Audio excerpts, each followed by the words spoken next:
Pernahkah kamu berpikir, kenapa ada orang yang tinggal di desa tapi bisa hidup berkecukupan, bahkan kaya raya? Sementara ada juga yang hidup di kota dengan segala fasilitas tapi tetap saja kesulitan keuangan. Pertanyaan ini sering bikin kita penasaran, seolah-olah kaya itu hanya untuk mereka yang tinggal di kota besar, dekat dengan pusat bisnis, dekat dengan banyak peluang. Padahal kenyataannya, desa justru menyimpan potensi yang luar biasa besar, asal pola pikir kita tentang uang bisa berubah.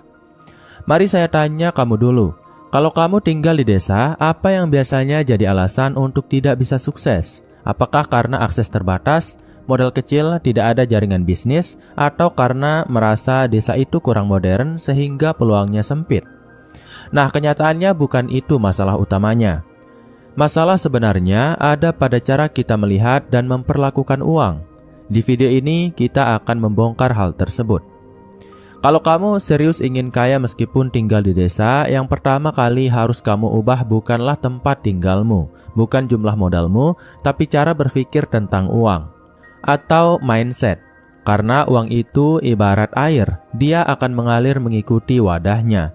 Kalau wadah pikiranmu sempit, uang sebesar apapun akan cepat habis. Tapi kalau wadah pikiranmu luas, uang sekecil apapun bisa berkembang. Mari kita mulai dengan satu fakta mengejutkan, yaitu sebagian besar orang kaya di Indonesia tidak lahir di kota besar. Banyak dari mereka yang memulai dari desa, dari nol, bahkan dengan kondisi yang sangat terbatas. Bedanya ada pada bagaimana mereka melihat uang, bagaimana mereka mengelola, dan bagaimana mereka menciptakan peluang. Jadi kalau kamu berpikir tinggal di desa adalah hambatan, itu justru salah besar. Desa bisa jadi tanah subur untuk menumbuhkan kekayaan, asal kamu tahu caranya. Sekarang coba bayangkan, kamu punya 100.000 rupiah di tangan.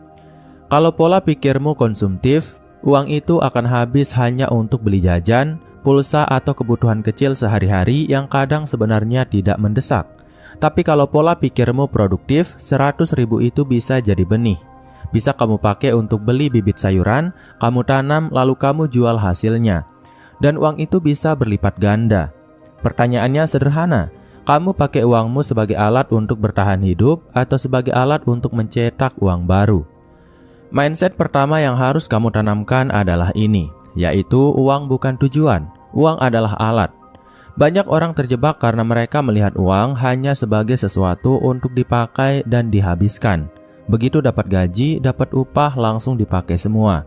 Tidak ada ruang untuk berkembang. Sedangkan orang yang bisa kaya di desa tahu bahwa uang itu bukan cuma untuk dibelanjakan, tapi untuk diinvestasikan, walaupun jumlahnya kecil. Bahkan di desa, peluang investasi itu sangat banyak dan murah kalau dibandingkan di kota. Saya kasih contoh nyata. Ada seorang petani muda di Jawa Tengah. Namanya Budi. Awalnya dia hanya punya satu petak sawah kecil warisan orang tuanya. Kebanyakan orang di sekitarnya berpikir, ya sudah, sawah kecil hasilnya kecil, tidak akan bisa kaya. Tapi pola pikir Budi berbeda. Dia tidak melihat sawahnya hanya sebagai ladang beras. Dia mulai mencoba diversifikasi. Sebagian sawahnya dia gunakan untuk menanam sayuran cepat panen seperti kangkung dan bayam. Modalnya kecil, hasilnya bisa dijual ke pasar setiap minggu. Dari situ dia dapat cash flow yang lebih cepat. Lalu dia sisihkan keuntungannya untuk membeli bibit lain yang lebih bernilai tinggi, seperti cabai dan tomat.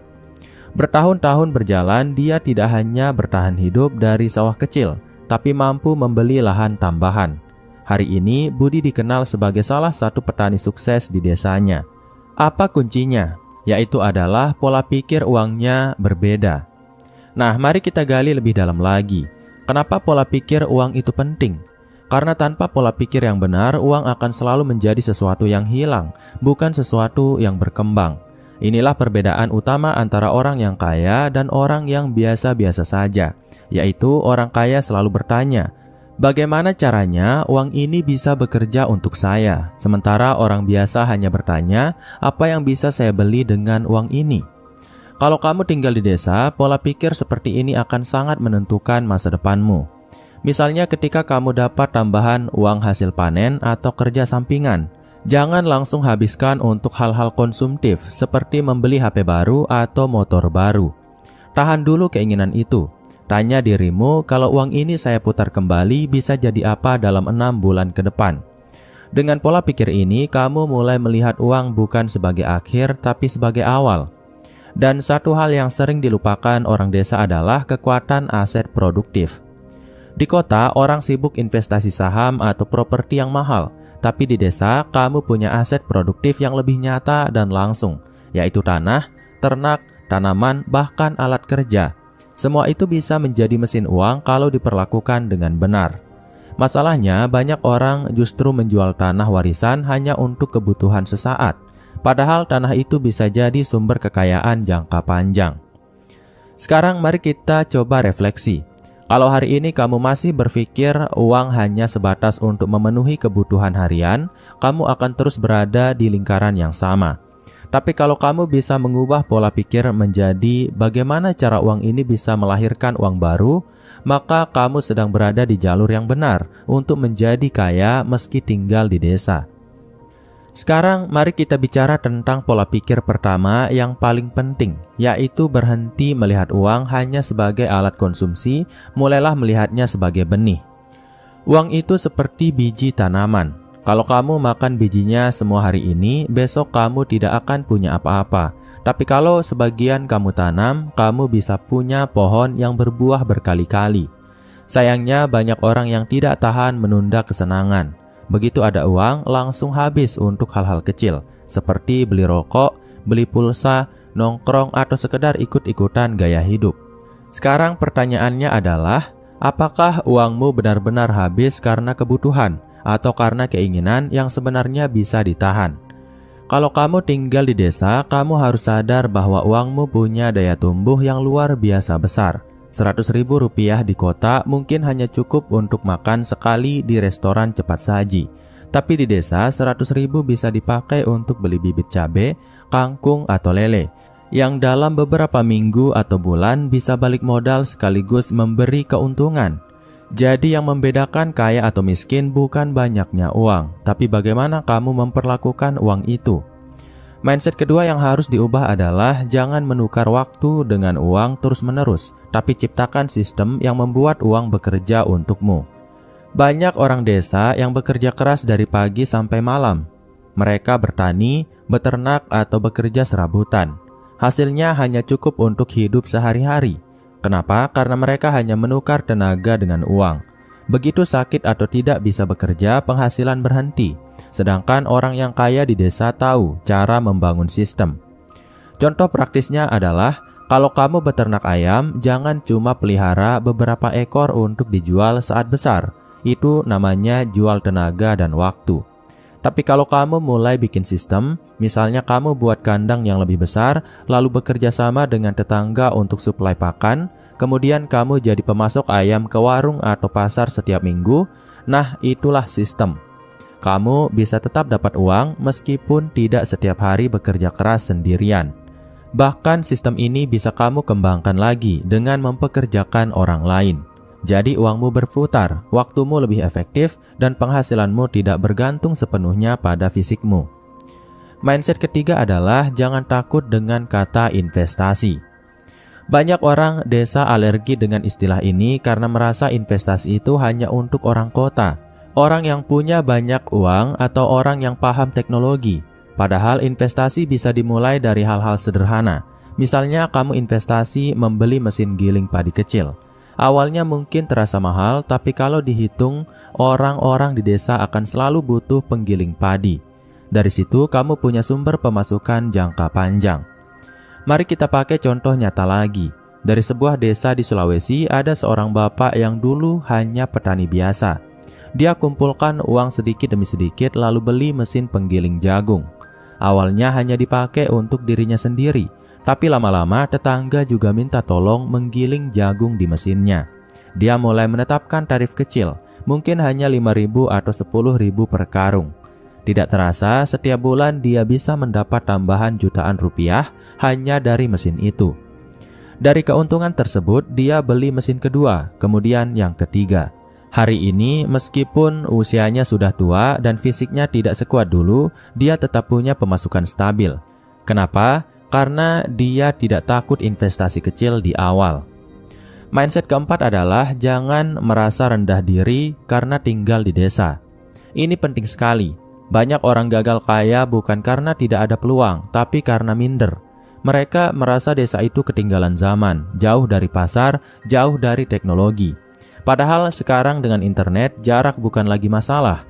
Kamu bisa menjual produk desa ke seluruh Indonesia, bahkan ke luar negeri hanya dengan ponsel. Bayangkan kalau kamu punya kerajinan tangan dari bambu atau rotan. Dulu mungkin kamu hanya bisa menjualnya di pasar kecamatan. Tapi sekarang kamu bisa buka toko online di marketplace, promosi di media sosial, dan menarik pembeli dari kota besar. Seringkali produk desa justru lebih dicari karena dianggap alami, unik, dan punya nilai budaya. Jadi jangan pernah remehkan desa. Desa itu bukan hambatan, desa itu modal. Kemudian mindset kelima adalah belajar mengelola uang dengan disiplin. Banyak orang tidak jadi kaya bukan karena tidak punya penghasilan, tapi karena tidak bisa mengatur pengeluaran. Mereka dapat uang dari panen atau proyek, tapi habis dalam waktu singkat karena tidak ada perencanaan. Kalau kamu ingin kaya di desa, kamu harus mulai mencatat. Setiap kali dapat uang, pisahkan. Sebagian untuk kebutuhan harian, sebagian untuk tabungan darurat, dan sebagian untuk investasi atau usaha. Contohnya, misalkan kamu panen singkong dan dapat keuntungan 2 juta rupiah. Jangan langsung habiskan semua. Buat aturan sederhana, yaitu 50% untuk kebutuhan hidup, 30% untuk investasi usaha berikutnya, dan 20% untuk tabungan darurat. Kalau kamu disiplin melakukan ini setiap kali ada pemasukan, dalam beberapa tahun kamu akan punya modal yang cukup besar. Ingat, orang kaya bukan yang paling banyak penghasilannya, tapi yang paling pandai mengatur pengeluaran. Mari kita berhenti sejenak dan refleksi. Dari kelima pola pikir tadi, mana yang paling sering kamu abaikan? Kalau jawabannya lebih dari 2, berarti inilah alasan kenapa uangmu sering habis tanpa bekas. Sekarang mari kita masuk ke pola pikir berikutnya yang seringkali dianggap sepele tapi sebenarnya sangat menentukan, yaitu berpikir jangka panjang bukan jangka pendek. Banyak orang desa yang terjebak dalam pola panen hari ini habis hari ini. Misalnya begitu selesai panen padi dan dapat uang lumayan besar, mereka langsung belanja besar-besaran. Ada yang beli motor baru, ada yang bangun rumah dengan material mahal, ada juga yang mengadakan pesta besar-besaran. Memang terlihat menyenangkan, tapi apa yang terjadi setelah itu? Uang habis sementara kebutuhan tetap ada, dan mereka kembali ke pola hidup pas-pasan sampai panen berikutnya. Kalau kamu ingin kaya di desa, kamu harus berani mematahkan kebiasaan ini. Jangan lihat uang hanya untuk bulan ini, tapi lihat 5 tahun ke depan, bahkan 10 tahun ke depan. Tanyakan pada dirimu, kalau saya gunakan uang ini untuk sesuatu yang produktif, kira-kira apa yang bisa saya panen bukan hanya bulan depan, tapi bertahun-tahun ke depan. Saya kasih analogi sederhana. Bayangkan kamu punya 10 bibit pohon mangga. Kalau kamu makan habis semua mangga dari bibit itu, ya selesai. Tapi kalau kamu rawat, pupuk dan sabar menunggu, beberapa tahun kemudian kamu akan punya pohon mangga yang bisa berbuah ratusan buah setiap musim. Orang yang berpikir jangka pendek akan habiskan bibitnya. Orang yang berpikir jangka panjang akan membangun kebun. Pertanyaannya, kamu mau jadi pemakan buah sekali lewat atau jadi pemilik kebun buah yang panennya berulang kali? Contohnya ada seorang ibu di desa di Jawa Barat yang awalnya hanya punya modal kecil dari hasil arisan. Bukannya dipakai untuk belanja, dia gunakan modal itu untuk membeli beberapa ekor kambing. Tahun pertama mungkin hasilnya tidak terlalu terasa, tapi dia sabar merawat kambingnya dan membiarkan mereka berkembang biak. 5 tahun kemudian, dari hanya beberapa ekor kambing, dia punya puluhan ekor. Dari situ dia bisa menjual sebagian untuk kebutuhan, sebagian lagi dia rawat untuk berkembang biak. Kini meskipun hanya ibu rumah tangga di desa, dia punya penghasilan lebih stabil dibanding banyak orang yang bekerja di kota. Mindset jangka panjang ini harus benar-benar ditanamkan, karena kaya itu bukan proses cepat.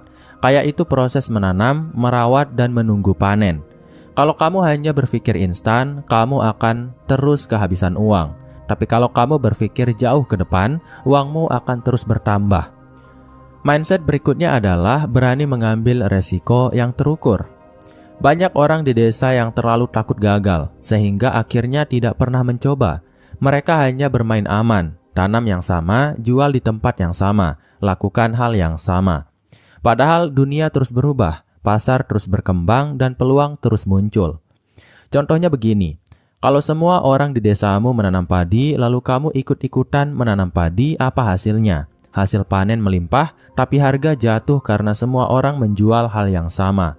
Tapi kalau kamu berani mencoba menanam berbeda, misalnya cabai rawit atau jahe, bisa jadi resikonya lebih besar, tapi potensi untungnya juga lebih besar.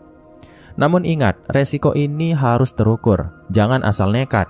Misalnya kalau kamu punya lahan 1/4 hektar, jangan langsung semuanya ditanami tanaman yang beresiko tinggi. Coba dulu sebagian kecil. Kalau berhasil, baru diperluas. Kalau gagal, kamu masih punya cadangan. Orang kaya bukan berarti orang yang tidak pernah gagal, tapi mereka yang tahu caranya mengelola risiko. Ada cerita menarik dari seorang pemuda desa di Kalimantan. Dia awalnya membantu orang tuanya menanam karet, tapi karena harga karet jatuh, dia mencoba hal baru, yaitu menanam serai wangi. Awalnya banyak tetangga yang mencibir, bilang itu buang-buang waktu, tapi dia tetap mencoba. Dia belajar lewat internet, cari pasar yang butuh serai, dan mulai menanam. Hasilnya beberapa tahun kemudian, dia justru jadi pionir petani serai di desanya. Dan banyak tetangga yang akhirnya mengikuti jejaknya. Kalau dia tidak berani ambil resiko, dia mungkin tetap jadi petani karet dengan penghasilan pas-pasan. Mindset selanjutnya adalah membangun jaringan dan kolaborasi. Banyak orang berpikir, kalau ingin kaya harus jalan sendiri, padahal kekuatan desa justru ada pada kebersamaan. Gotong royong, kerjasama, dan saling dukung bisa jadi modal besar untuk sukses. Misalnya, kamu ingin membuka usaha ternak ayam petelur. Sendirian mungkin sulit karena modal terbatas. Tapi kalau kamu bekerja sama dengan 5 orang tetangga, masing-masing patungan modal, kalian bisa membangun kandang yang lebih besar. Beli pakan dengan harga lebih murah karena beli dalam jumlah banyak, dan menjual telur dengan kapasitas lebih besar ke pasar. Hasilnya jauh lebih cepat berkembang dibanding berjalan sendiri. Bahkan di banyak desa sudah ada koperasi yang bisa jadi wadah kolaborasi. Sayangnya banyak orang tidak memanfaatkannya dengan baik. Padahal kalau koperasi dikelola benar, itu bisa jadi mesin kekayaan bersama. Jadi jangan remehkan kekuatan jaringan. Mindset berikutnya yang tak kalah penting adalah terus belajar meskipun tinggal di desa. Banyak orang berhenti belajar setelah lulus sekolah. Mereka merasa cukup dengan pengalaman sehari-hari. Padahal dunia terus berubah, pasar berubah, teknologi berubah, cara berjualan berubah. Kalau kamu tidak belajar, kamu akan ketinggalan. Sekarang belajar itu tidak harus mahal. Kamu punya akses internet, kamu bisa belajar dari YouTube, artikel, webinar gratis, bahkan grup komunitas di media sosial. Misalnya kamu mau belajar cara mengelola keuangan, kamu bisa cari video edukasi finansial. Mau belajar cara menanam tanaman organik yang lebih laku di pasar kota, ada ratusan tutorial online. Mau belajar cara jualan online, ada banyak kelas gratis. Orang yang mau terus belajar akan selalu menemukan cara untuk berkembang. Ada satu contoh inspiratif dari seorang remaja di NTT. Dia belajar sendiri lewat YouTube tentang cara membuat keripik pisang dengan berbagai rasa. Awalnya hanya coba-coba di dapur rumahnya, lalu dia promosikan lewat Facebook dan WhatsApp. Tidak lama, pesanan mulai berdatangan. Sekarang dia tidak hanya menjual di desa, tapi juga ke kota-kota sekitar. Semua itu berawal dari kemauan belajar, bukan modal besar. Kalau kita tarik benang merah dari pembahasan panjang tadi, satu hal yang paling jelas adalah kaya atau miskin itu bukan ditentukan oleh tempat tinggalmu, tapi oleh pola pikir yang kamu tanamkan terhadap uang. Desa bukan penghalang, justru desa adalah lahan subur untuk menumbuhkan kekayaan kalau kamu bisa melihat peluang. Mulai dari pola pikir sederhana, uang itu bukan untuk dihabiskan tapi untuk ditanam, uang itu bukan tujuan tapi alat. Jangan biarkan dirimu terjebak dalam kebiasaan jangka pendek yang hanya memuaskan hari ini tapi menghancurkan masa depan. Belajarlah melihat uang sebagai benih yang bisa tumbuh, sebagai sistem yang bekerja untukmu, dan sebagai kunci untuk membangun aset produktif yang tahan lama.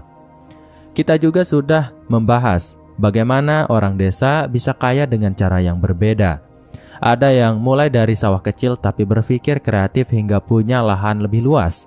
Ada yang hanya punya modal kecil tapi berani berinvestasi di mesin sederhana yang akhirnya jadi sumber penghasilan.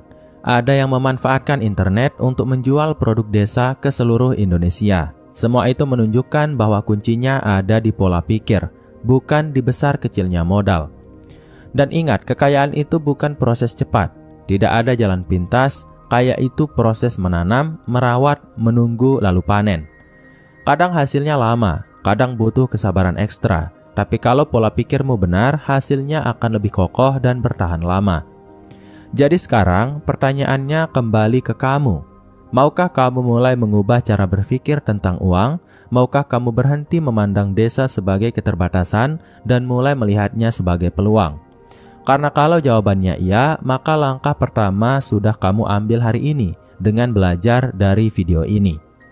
Saya ingin kamu lakukan satu hal sederhana setelah menonton ini. Coba cek dompetmu atau rekeningmu sekarang. Tanyakan pada dirimu, uang yang ada ini mau kamu habiskan atau mau kamu tanam agar bisa tumbuh? Kalau kamu memilih menanam, berarti kamu sudah siap menapaki jalan menuju kekayaan meskipun tinggal di desa. Dan terakhir, jangan lupa kekuatanmu bukan hanya di uang, tapi di mindset, di jaringan, di kreativitas, dan di kemauan belajar. Desa bisa melahirkan orang-orang besar, asal mereka berani mengubah pola pikir. Kalau kamu merasa video ini membuka mata dan bisa bermanfaat, dukung channel ini dengan cara yang sederhana tapi sangat berarti, yaitu klik tombol like agar video ini bisa menjangkau lebih banyak penonton. Tinggalkan komentar, ceritakan pendapatmu atau pengalamanmu mengelola uang di desa. Dan tentu saja jangan lupa subscribe supaya kamu tidak ketinggalan video berikutnya yang akan membahas cara-cara praktis membangun kekayaan dari hal-hal sederhana di sekitar kita. Karena ingat, sukses itu bukan soal di mana kamu berada, tapi soal bagaimana kamu berpikir dan bertindak. Jadi jangan tunggu besok, mulailah sekarang, ubah pola pikirmu tentang uang dan buktikan bahwa orang desa juga bisa kaya raya. Dan mungkin itu dulu untuk video kali ini, semoga video ini bermanfaat. Sekian, wassalam.